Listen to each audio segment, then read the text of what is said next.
rook, snyf, drink, eet. As dit hoog gemaak het, het ek dit gedoen.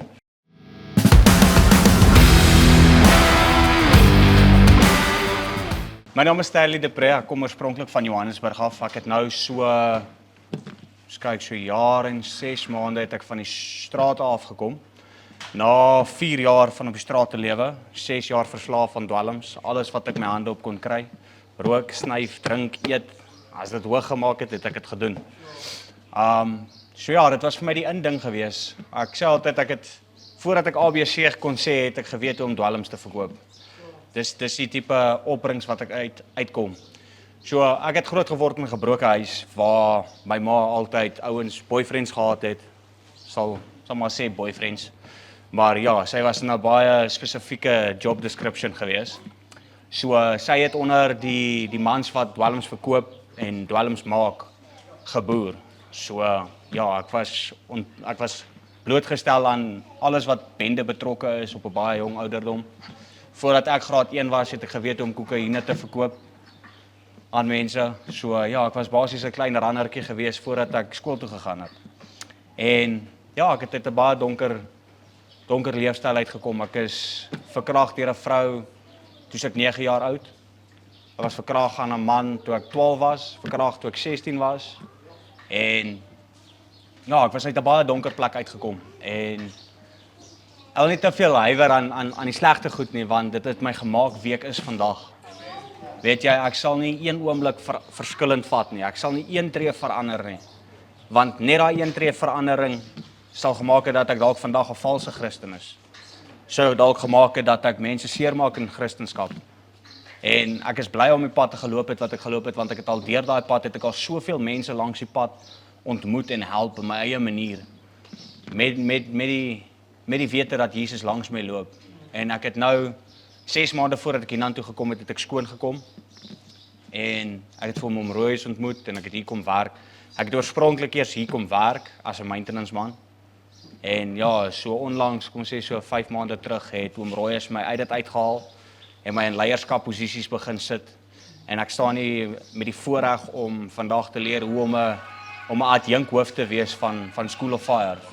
So ek is nou in die posisie waar ek naweke het ek die voorreg om die skool te beheer en te regeer, te kyk hoe ek vaar daarin.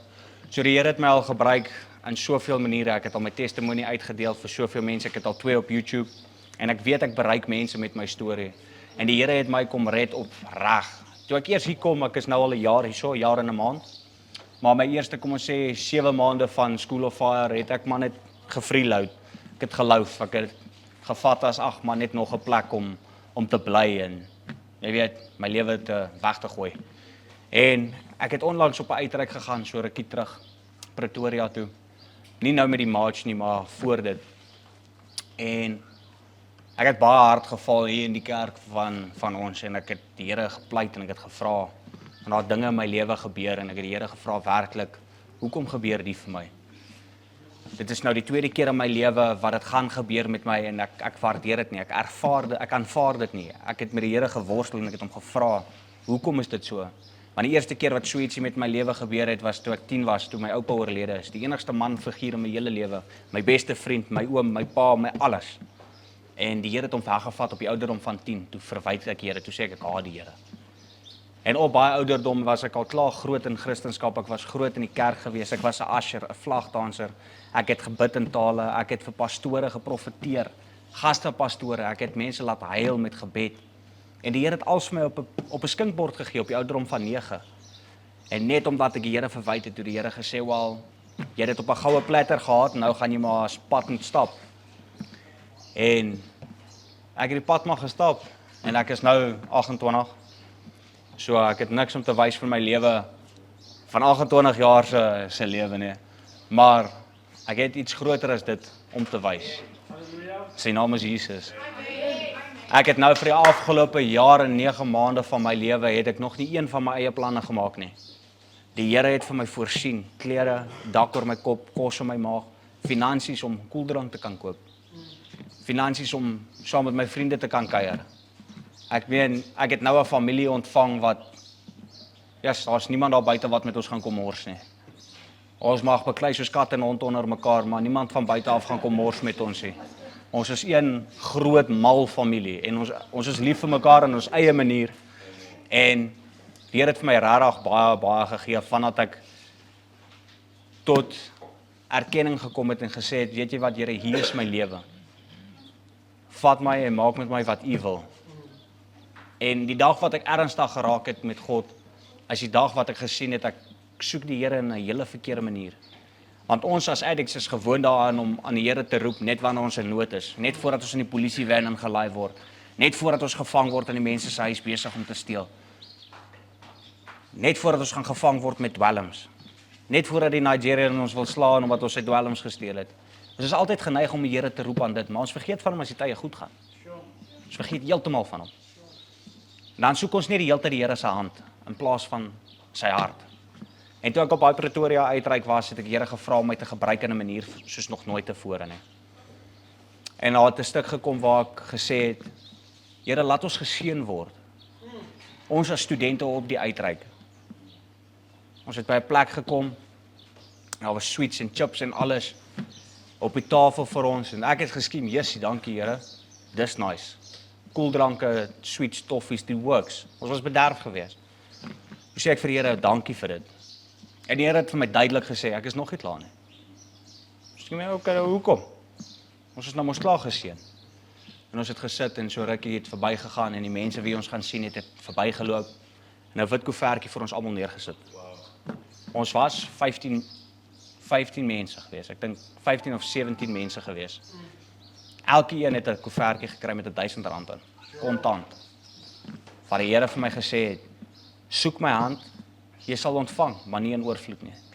Soek my hart en ek sal vir jou gee in oorvloed om te deel met die medemense wat jy mee leef. En dit is waar ek besef het dat, weet jy wat, die ernstigheid met my moet verander. Na daai uitreik het ek teruggekom met 'n nuwe houding. Ek het regtig ernstig begin optree in God. En as ek moet terugkyk waar ek vandaan kom, tot waar ek nou is 'n groot verskil. 2 jaar terug sal ek jou nie eens in jou oë kon kyk as jy Jesus se naam genoem het nie. Vandag staan ek hier en ek kan nie enigiets anders te praat nie. Sy naam is groot en hy is regtig die Almagtig. Daar is niemand groter as hy nie, daar sal nooit wees nie. As jy hom aangeneem het, sal jy genees wees. Jy sal opreg verander word. Daar is niemand soos hy nie. Daar is niks so groot soos hy nie.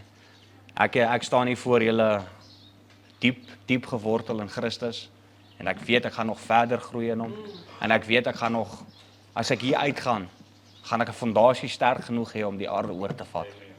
Ek gaan die wêreld verander in God se naam, nie in my eie naam nie. So ek wil net vir julle sê baie dankie dat julle hier gekom het en tyd uitgevat het om te kom luister na ons en ons waardeer opreg wat julle doen.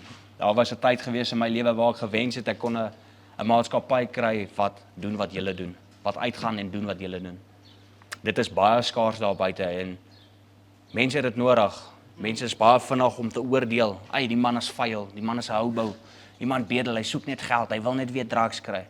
Maar 'n mens kom tot op 'n punt in ons lewens waar daai dwelm jou so beheer en regeer en die duiwel het so groot houvas op jou dat jy nêrens het om te gaan nie. En dit vat regtig iemand wat hardkoppig verlief is op Christus om dit vir jou oor te dra. Iemand wat regtig nie gaan omdraai en weghardloop van jou af nie.